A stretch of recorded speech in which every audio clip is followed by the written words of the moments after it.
Good morning, Madam Secretary, Ambassador Hillman, Minister Puisto, Congressman Weber, Congressman Higgins, members of the delegations from Finland, Canada, and the United States, and all of the distinguished guests that are joining us here today.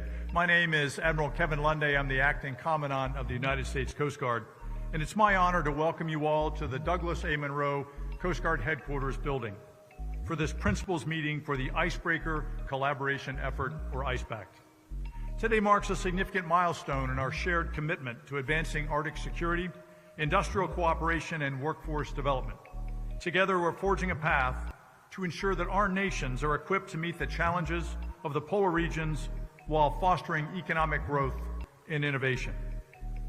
We're very honored today to be joined by Ambassador Hillman, Canada's ambassador to the United States, and Minister Puisto, Finland's Minister of Economic Affairs. Thank you and your teams for making the long journey here to Washington, D.C., and thank you for your efforts to make Pact a success. Your leadership and dedication to this trilateral partnership have been instrumental in driving the progress that we celebrate today. It is my honor to now introduce for opening remarks the Secretary of Department of Homeland Security, the Honorable Kristi Noem. Secretary Noem brings proven leadership experience, a commitment to public service, and a focus on national security and efficient government that drives our Department of Homeland Security's mission to safeguard the nation. Madam Secretary.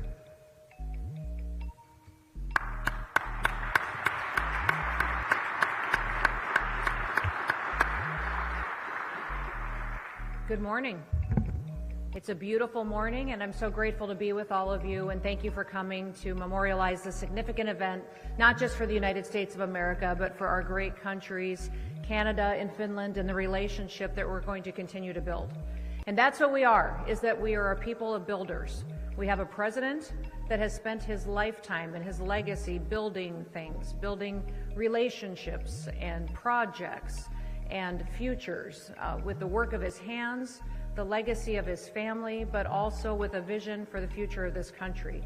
Admiral Lunde, I want to thank you for your leadership as well. The Admiral has been nominated to be our next Commandant of the U.S. Coast Guard, and we're so grateful for his leadership and his commitment to our national security and platform over the many years. I believe it's 39 years? Almost 39. Almost 39 years in service to the United States of America. Let's give him a round of applause and thank him for that. Thank you, Madam.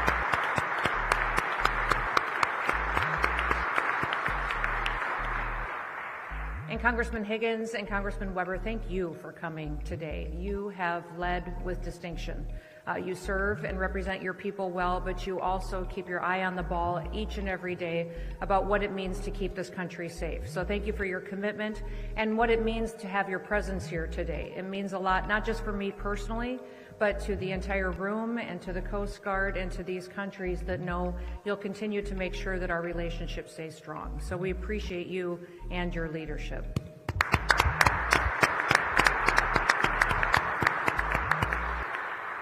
And to the Ambassador and Minister, thank you. This is a wonderful opportunity for us to continue to work together and to collaborate for the strength of our countries. As you know, I'm Kristi Noem. I'm honored to be the Secretary of the Department of Homeland Security, and today is not just a great day for the United States of America, but for the entire Western Hemisphere. Alongside our partners here from Canada and Finland, the Trump administration is taking a monumental step forward to protect the Arctic against our enemies, bringing good jobs to our American shores in the process, and also strengthening our commitment to our alliances in the region. I do want to thank my counterparts, the Minister of Economic Affairs, Zafar, Puisto, and Ambassador Kristi Noem, for joining me here today. I want to thank the Ambassador, who I had the chance to know previously to this role, but also make a new friend in the Minister. I'd also like to thank Admiral Lunde and Mr. Sean Planke for their leadership at the U.S. Coast Guard. Both have been absolutely essential to rebuilding America's icebreaker fleet.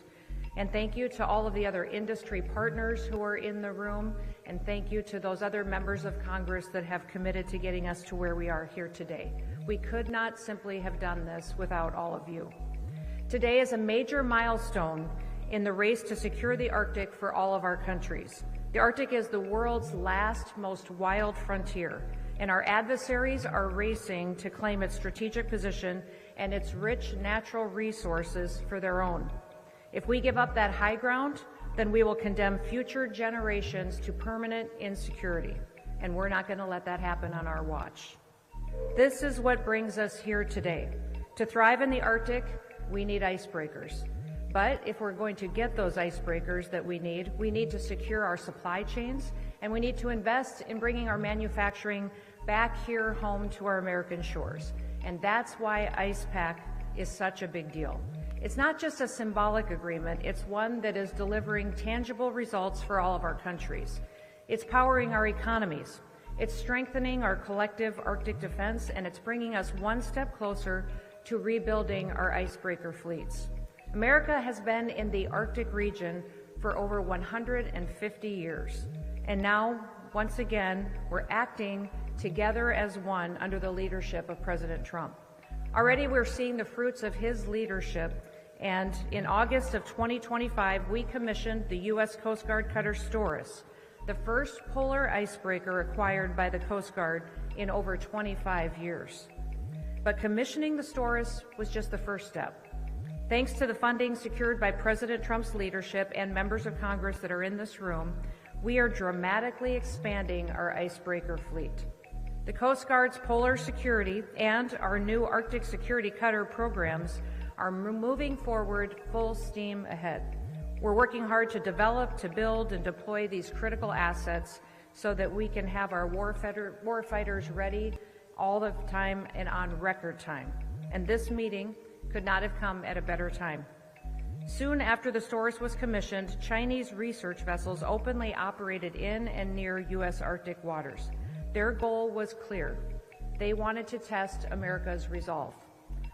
The Coast Guard responded immediately. In fact, we deployed the cutter Healy and a fleet of air assets to the scene, and we escorted those intruders out of our waters. Our rapid response sent a clear message.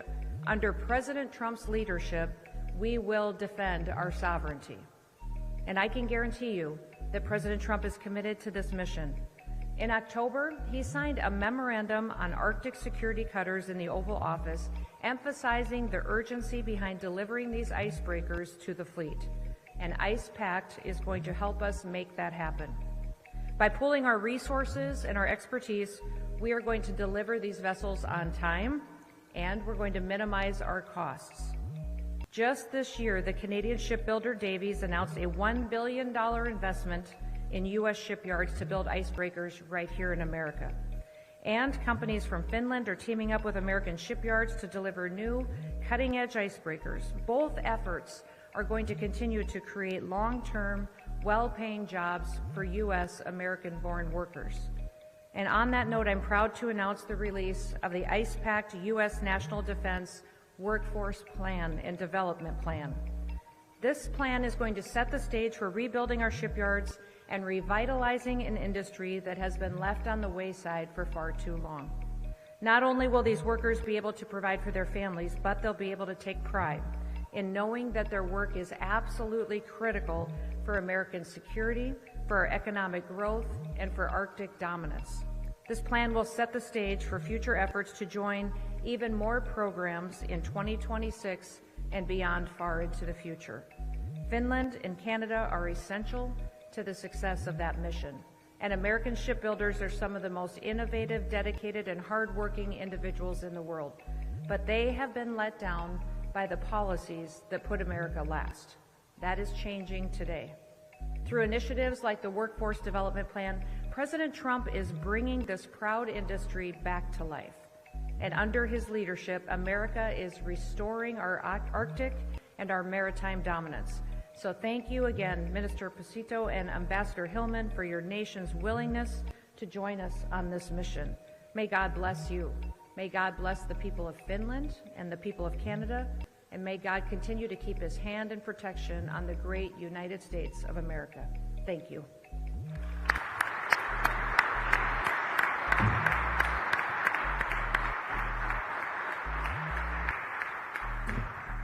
Thank you, Madam Secretary. Next, I'm delighted to introduce Ambassador Hillman, Canada's ambassador to the United States. Ambassador Hillman has been a driving force between Canada's contributions to the Ice Pact, particularly in advancing procurement reform and industrial partnerships. Ambassador Hillman, the floor is yours.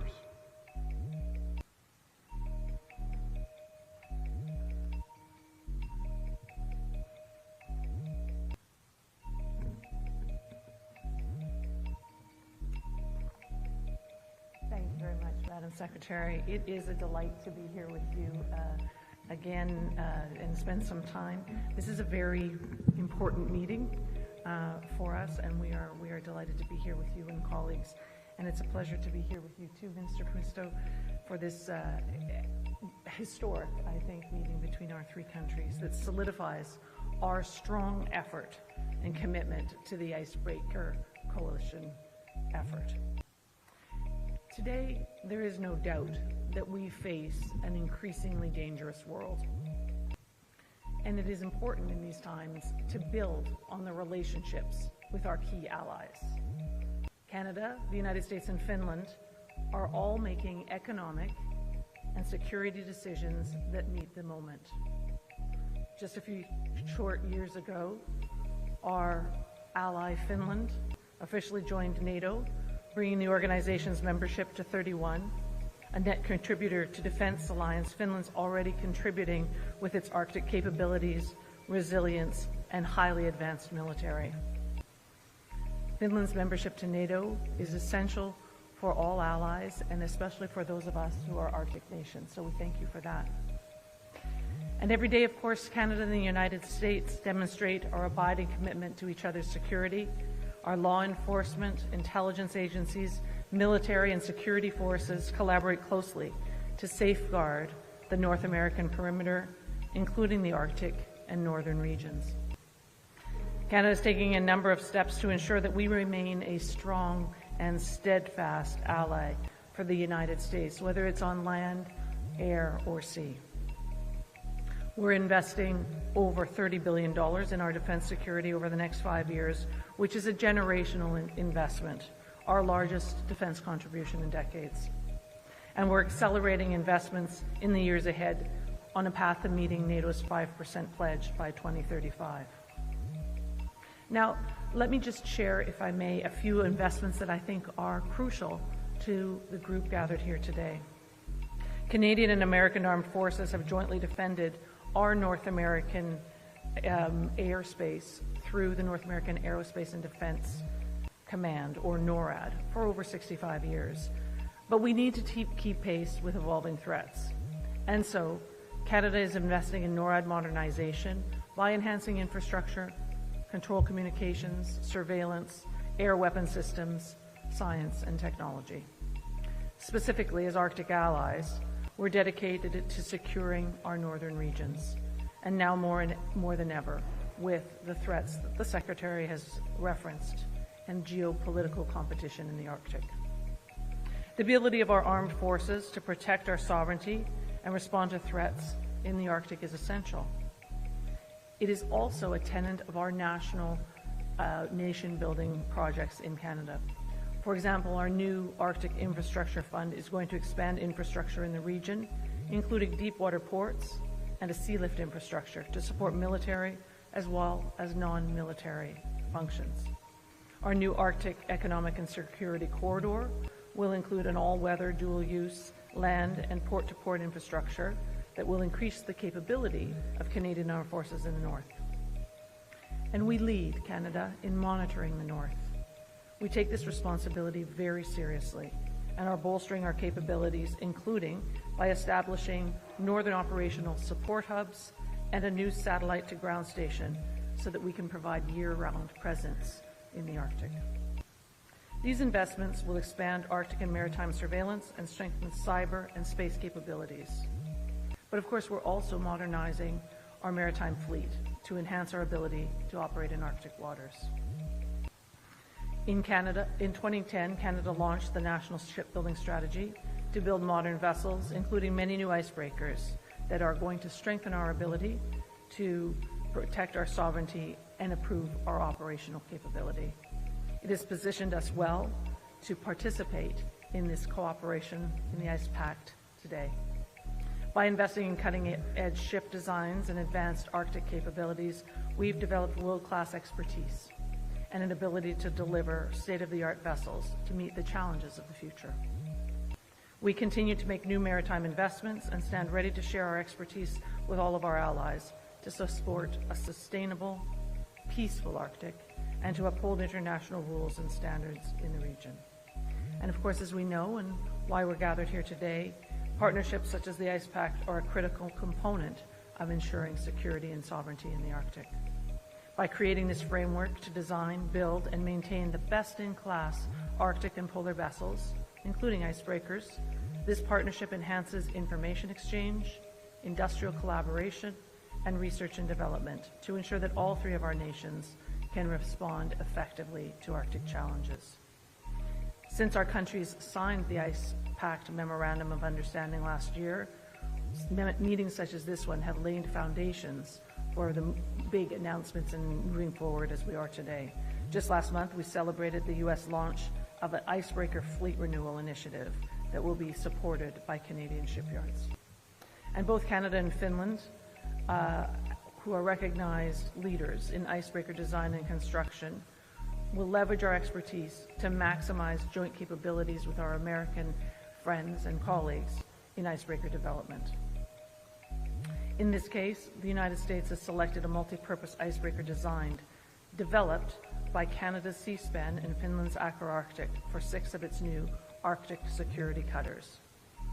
Canada's Chantier Davy, working through its shipyards in Finland and the United States, will contribute to the fleet renewal by building 5 icebreakers. This type of collaboration, facilitated by the Ice Pact, is not only a step towards maritime security, but it drives economic growth, innovation, and supports many good-paying jobs here and in our countries. The joint statement of intent that we're signing today will make sure that we build on this work.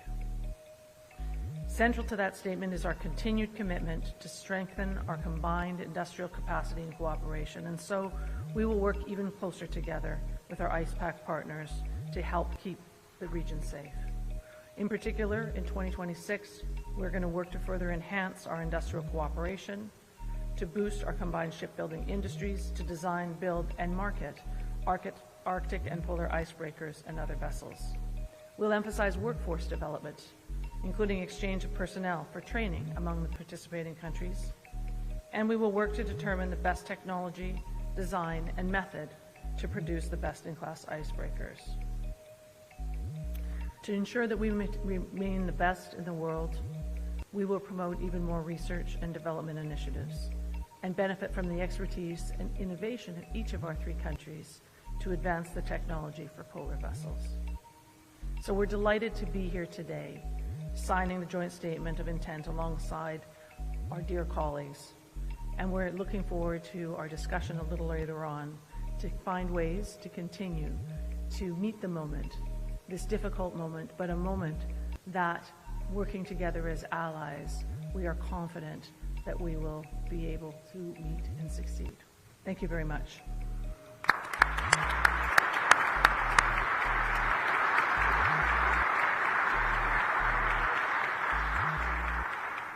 Thank you, Ambassador Hillman. It's now my honor to introduce Minister Sakari Puisto, Finland's Minister of Economic Affairs. Minister Puisto has been a steadfast advocate for industrial cooperation and innovation among our nations, and his leadership has been vital to Ice Pact's success. Minister Puisto, the floor is yours.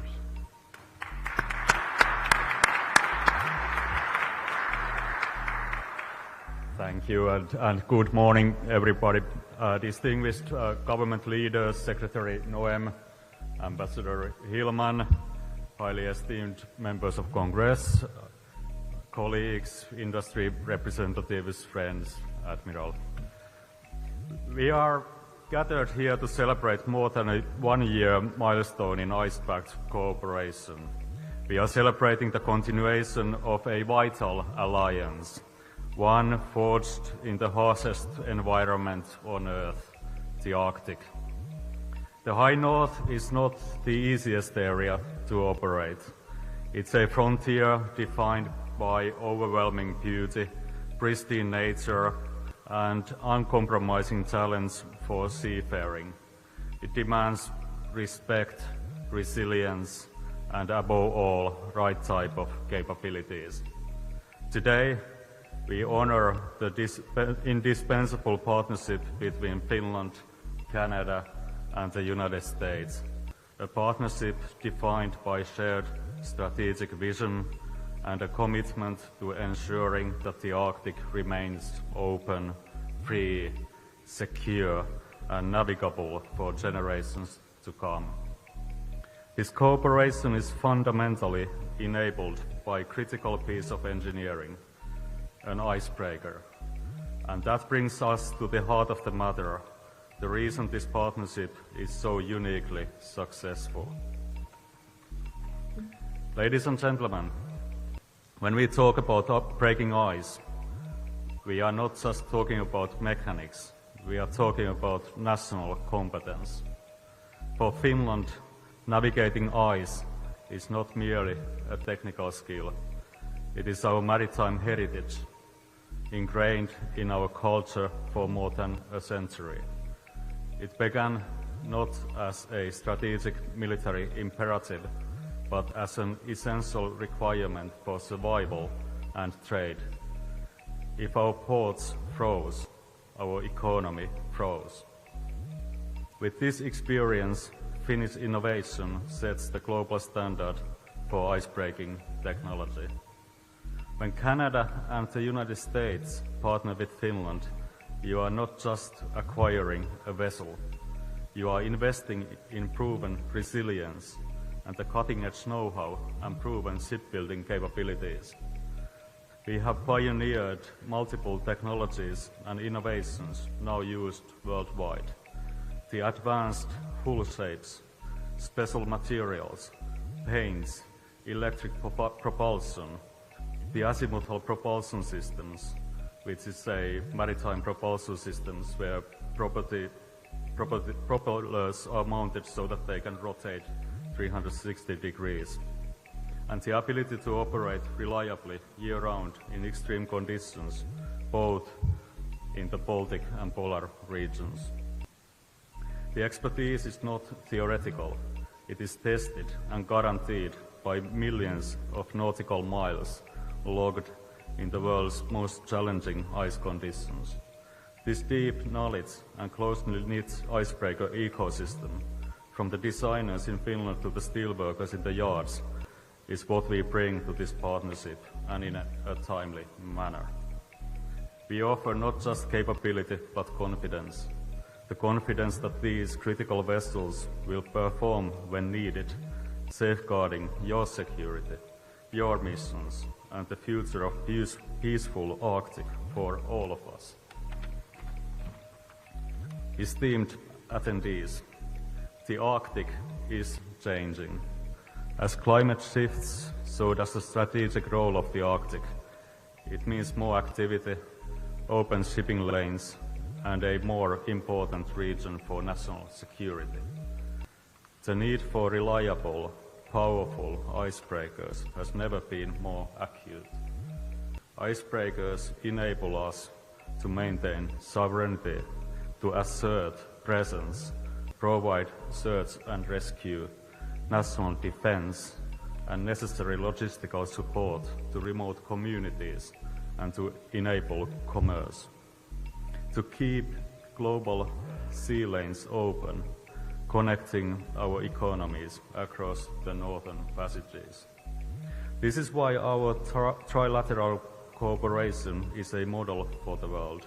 It demonstrates that security and development in the Arctic are best achieved through shared commitment, shared resources, and shared technology. But the challenge is hard and complex, like ice. The steps we have already taken are significant. Joint constructions of the vessels is the most effective way to get things done and gradually build the confidence and capacity up. It is inspiring to see the new icebreakers forming at the shipyards. We are not just building ships, we are building a more secure and stable Arctic future. The meeting today is a powerful reminder that the best solutions are built together and the greatest challenges are overcome through trust. Finland is proud to stand with our partners and allies, the United States and Canada, lending our specialized knowledge to this indispensable mission. We pledge to continue pushing the boundaries of joint Arctic shipbuilding and engineering, ensuring that the vessels we deliver are not just excellent, but best in class. Let us not view the ice as a barrier to be broken, but as the surface where we can skate smoothly and fast. We look forward to the enduring Ice Pact partnership between Finland, Canada, and the United States to encourage all the men and women who design, build, and operate these very magnificent ships. Kiitos. Thank you very much.